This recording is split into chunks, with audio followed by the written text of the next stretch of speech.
Hey, what's going on? I'm Matt O'Leary back with another video, and today I'll be talking about Elijah Moore and why I think he could have a big role on this New York Jets team this year and in the future. This is kind of a part of my recapping the Jets draft. I mean, we've hit on all these guys already, but I kind of want to break them down a little bit more, why you can be excited about it and stuff like that. And Elijah Moore is going to be that guy today. So with that, before we get into it, make sure to follow me on social media at Matt O'Leary NY. Subscribe to the Just Jets podcast, wherever it is that you get your podcast. And don't forget to please check out the Just Jets Clips channel, where you're getting shorter form stuff over there. So it's worthwhile to check out, and I really appreciate the support. So why are so many people excited about Elijah Moore, you might be asking yourself. He's a second round wide receiver. Are we supposed to really expect him to be like a wide receiver one? Well, I don't know if you could do that in year one, but I think expectations are high and for a really good reason. So in college football, over the last 2 years, he has had 1,738 yards from the slot, which is first in the entire league. In college football, all of college football, he is the #1 slot receiver in terms of generating yards from that position. Last year, he had a 91.2 Pro Football Focus grade. And according to Pro Football Focus, he had a step or more of separation on 90% of his targets, the highest in Power 5 football. So what does that tell you? Elijah Moore gets open and is open a ton, which is, hey, really good for a young quarterback. And of course, playing in the Power 5 and playing in the NFL is a big difference and a big leap.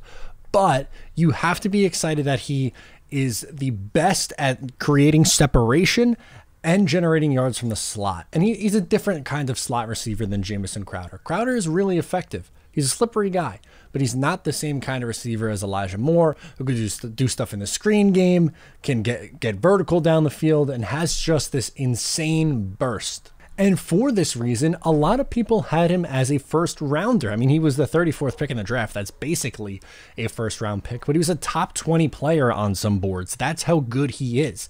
And what he can do in this offense is super exciting because you could line him up out wide. Sure, he usually tends to play in the slot, but he has lined up outside. He can line up in the backfield, which he's done on occasion, which I think would be awesome, like a Curtis Samuel kind of thing, which I'm not saying that Elijah Moore is going to be Curtis Samuel. I think that Moore has a higher ceiling, frankly, as a more well-rounded wide receiver. But just looking at what his skill set is, he's so explosive. And he's good on punt returns, too. I almost forgot to mention that. He's going to be a dynamic player. I would put him, forget Braxton Berrios on punt returns. He's been fine, I guess, on the punt returns. It's not like having Andre Roberts back there a few years ago returning the kicks and punts.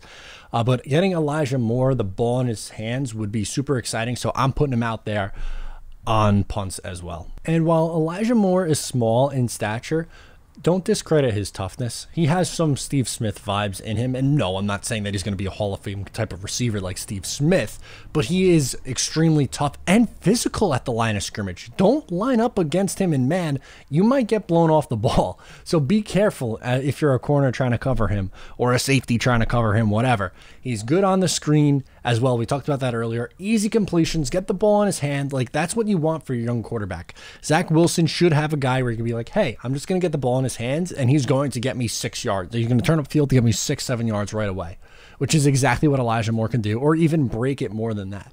So I really think, yeah, he's probably going to be a good slot receiver, but I think he's so much more than just that. Like, I don't want people to think like, oh yeah, this is a slot guy, you just pencil him in for, 600, 700 yards every year, and he's a decent slot guy. No. I think maybe in year one you see that. What do you think reasonable expectations are for Elijah Moore? There's a ton of receivers in this room. I'm going to go 650 receiving yards with 4 touchdowns and then take a step forward in year 2.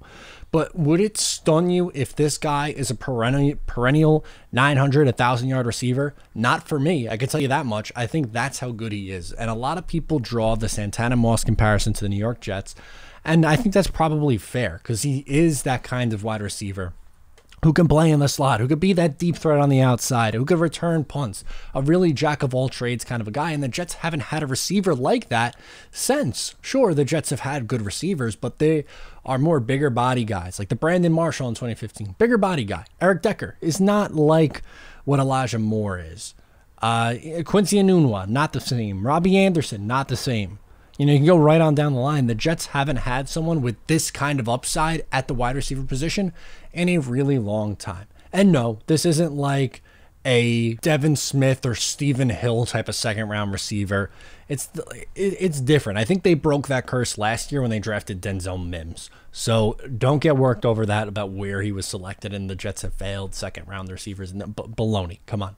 This guy is an extremely exciting, talented receiver, and we talked about it when it happened. It seemed like, based on the conversation with Joe Douglas and Robert Saleh, that if they stayed at 23, they would have been comfortable taking the wide receiver there at 23. So to me, yeah, I expect good things from Elijah Moore in year one. Maybe he doesn't hit that 700-yard plateau right away, but I think he is someone who could absolutely be a stud. And I understand why the Pro Football Focuses of the world think that he could be the next star slot receiver. That's how good he can be. And getting these kind of weapons on offense for your young quarterback in the draft is something the Jets haven't done since I've been watching football. I'm 26. I've never seen my team really do this before in the way that they've done it. So gotta love that. Gotta be excited about Elijah Moore. And he's rocking number 8 too. That's going to look so cool. Let me know what you think about Elijah Moore down in the comments below. What are your expectations for him for this year and beyond? Let me know, or on social media at Matt O'Leary NY. Subscribe if you're new, and I'll talk to you next time.